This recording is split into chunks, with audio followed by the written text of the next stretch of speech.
வணக்கம் நண்பர்களே, AKS creative கிரியேஷனுக்கு உங்களை அன்போடு வரவேற்கிறேன். இன்றைக்கி நம்ம பார்க்க போகிறது கருப்பு கொண்டக்கடலை சுண்டல் வச்சு ஒரு மசாலா சுண்டல் தான் நம்ம பண்ண போகிறோம். வாங்க இப்போ எப்படி பண்ணுறதுன்னு பார்க்கலாம். அதுக்கு ஒரு கடாயில் கொஞ்சம் போல் ஜீரகம் சேர்த்துருக்கேன். ஜீரகம் நல்லா பொரிஞ்சு வந்துடணும்.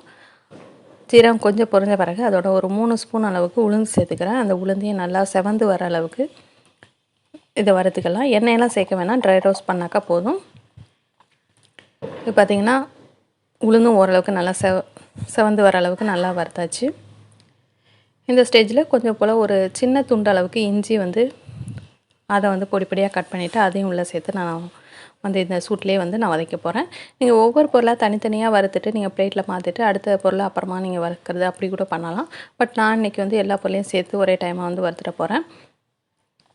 இதோட காரத்துக்கு ஒரே ஒரு பச்சை மிளகாய் சேர்த்துருக்கேன். அதையும் இந்த சூட்லேயே வதக்கிடலாம். இதோட துருவின தேங்காய் கொஞ்சமாக சேர்த்துட்டு, துருவின தேங்காய் சேர்க்கும்போது நீங்கள் ஸ்டவ்வை ஆஃப் பண்ணிடலாம். மற்ற பொருட்கள்லாம் நம்ம வறுத்துருக்கு அந்த சூட்லேயே அந்த தேங்காய் வதங்கினாக்கா போதும். அதிகமான ஃப்ளேம் தேவை கிடையாது. இப்போ நான் ஸ்டவ்வை ஆஃப் பண்ணிவிட்டேன். இதிலே தேங்காவை நல்லா கலந்து விட்டுடுறேன். இப்போ இது நல்லா ஆறிடட்டும். அதுக்கு முன்னாடி நம்ம சேனல் நீங்கள் இது வரைக்கும் சப்ஸ்கிரைப் பண்ணலன்னா கீழே இருக்கிற இடத்துல சப்ஸ்கிரைப் பண்ணுங்கள். கூட பக்கத்தில் ஒரு பெல் சிம்பிள் வரும், அதையும் ப்ரெஸ் பண்ணுங்கள். அதில் ஆளுங்கிற ஆப்ஷன் செலக்ட் பண்ணுங்கள். அப்போ தான் நம்ம சேனல் எந்த வீடியோ போட்டாலும் மொபைலுக்கு நோட்டிஃபிகேஷன் உடனே வரும். இப்போ எல்லா பொருளும் நல்லா ஆறிடுச்சு. இதை மிக்ஸி ஜாரில் மாற்றி இது போல் ஒரு குறப்பான ஒரு பதத்துக்கு இதை அரைச்சி நம்ம ரெடி பண்ணி வச்சுக்கலாம். இப்போ அதே கடாயில் கொஞ்சம் போல் எண்ணெய் சேர்த்துக்கலாம். எண்ணெய் சேர்த்துட்டு எண்ணெய் கொஞ்சம் சூடான பிறகு இதோட தாளிப்பு பொருட்கள், அதாவது கடுகு, உளுந்து பருப்பு எல்லாத்தையும் சேர்த்து நம்ம தாளிச்சிடலாம். பெருங்காயமும் கொஞ்சம் சேர்த்துடலாம்.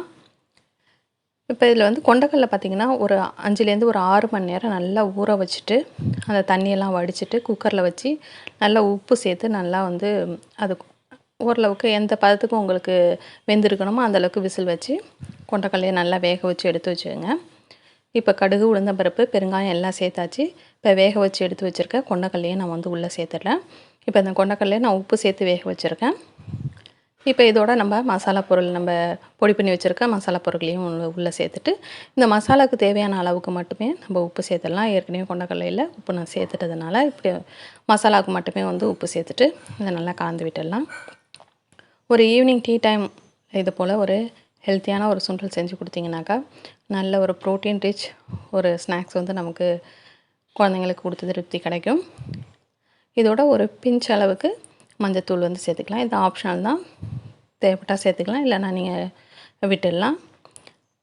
அவ்வளோதான், நமக்கு ஹெல்த்தியான சுண்டல் இப்போ நமக்கு ரெடி ஆகிடுச்சு. ஃபைனலாக கொத்தமல்லி தலைகளை தூவி இறக்கிட்டோம்னாக்கா டேஸ்டியான சுண்டலை நமக்கு தயார் பண்ணியாச்சு.